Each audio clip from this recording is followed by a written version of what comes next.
చక్రధరకైతే ఇంకా అవనిని చూసిన ప్రతిసారి మా అమ్మే నిన్ను చూస్తుంటే గుర్తొస్తుంది. నీలాంటి కూతురున నేను దూరం చేసుకుంది. నాకు ఇద్దరు కూతుర్లలో ఒకరు మంచిగుంటే ఒకరు చెడువైపు ఉన్నారు. నాకు ఇప్పుడు నేను ఎలా మారానో అలాగే ఇంకో కూతురు కూడా మారిపోయింది అంటే మా కుటుంబం అంతా సంతోషంగా ఉంటుంది అని చెప్పని చాలా బాధపడుతూ ఉంటాడు. ఇంకా అవని అయితే అవనిని కాపాడాడని చెప్పని ఇంకా చక్రధరకైతే భోజనం తీసుకొని వచ్చి పెడుతూ ఉంటే ఇంకా రాజేశ్వరి అయితే వచ్చి ఇంకా తినే ప్లేట్ని అయితే నేల విసిరేస్తుంది. ఏంటి తండ్రి కూతురు ఇద్దరు ఒక్కటైపి మీ నాన్నకు అన్నం తినిపించేంత దాకా వచ్చిందా ఈ గొడవ? అయినా అంటే ఇదివరకంతా మీరు నాన్న లేకుండా మీ అమ్మతో ఉన్నారు. ఇప్పుడు నా కూతుర్ని కూడా నిన్ను నా కూతుర్ని అలాగే చేయాలని అనుకుంటున్నారా అని ఇంకా రాజేశ్వరి అయితే మాట్లాడుతూ ఉంటే ఇంకా చక్రధర్ అయితే నువ్వేం మాట్లాడుతున్నావు నీకు అర్థమవుతుందంటే అవును నేను మాట్లాడుతున్నా. ఇప్పుడు నీ మొదటి భార్య కూతురు అలాగా వచ్చి నీకు అన్నం తినిపిస్తుంటే చాలా ఉప్పొంగిపోతున్నావా?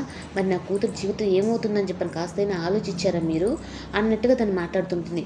ఇంకా ఆరాధ్య అయితే ఇంకా స్కూల్లో నుంచి ఎవరో తీసుకెళ్లారంట కనిపించడం లేదు అంట అనేటప్పటికి ఇంకా అందరు కంగారు పెడుతూ ఉంటే తనని తీసుకెళ్ళి సైకిల్ అన్నీ తీసి బొమ్మలు తీసిచ్చాడు నాకు తాతయ్య అని చెప్పని ఇంకా చక్రధర్ కూడా అంటాడు.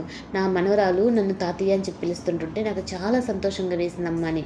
ఇంక ఈ మాటలన్నీ వింటూ పల్లవి అయితే అంటే నీకు పెద్ద కూతురు మీద అంత ప్రేమ పొంగిపోయిందా?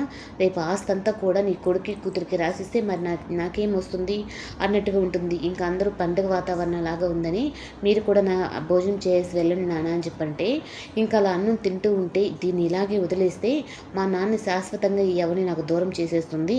దీనికి ఏదో ఒక చెక్ పెట్టాలి. ముందు అవని అనేది బ్రతకూడదు.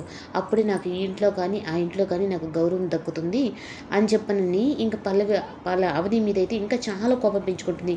చక్రధర్ అయితే పల్లవికి ఒకే మాట చెప్తాడు. మీ అక్కలాగే నువ్వు కూడా మంచిగా మారు. అప్పుడు ఇది నా కుటుంబం అని అనుకో. పగలు కుట్రలు ఇవేమి మనకు వద్దమ్మా అని చెప్పనంటే ఏంటి నాన్న ఒక్కరోజు నీ కూతురు చేత్తో అన్నం తినేటప్పటికి మీకు మంచి మాటలు వస్తున్నాయి. ఈ క్యారెక్టర్ నీది కాదు కదా అంటే లేదమ్మా ఇద్దరు కూతురు తండ్రి ఒక కొడుకు కానీ ఒక కూతురు చెడుగా ఉంది ఒక కూతురు మంచిగా ఉంది. మంచి వైపే ఎప్పుడు దేవుడు కూడా ఉంటాడు. చెడు వైపు ఎవరు ఉండరు. నేను చేసిన పాపాలన్నీ ఉన్నాయి అని చెప్పి నన్ను అంటూ ఉంటే అయినా నేను ఒక తప్పు కూడా చేస్తున్నాను. ఇప్పుడు ఆ తప్పు నేను అవనితో చెప్పైనా నేను పశ్చాత్తాపడాలి అని చెప్పి నేను అంటాడు. ఇంకా అవని అయితే ఏంటి నాన్న మీరు వచ్చిన కానీ చూస్తూనే ఉన్నాను. ఏదో మీరు పోగొట్టుకున్న బాధలో ఉన్నారు. పిన్ని మారాలని చెప్పని కోరుకుంటున్నారంటే అవునమ్మా అని చెప్పి అంటాడు.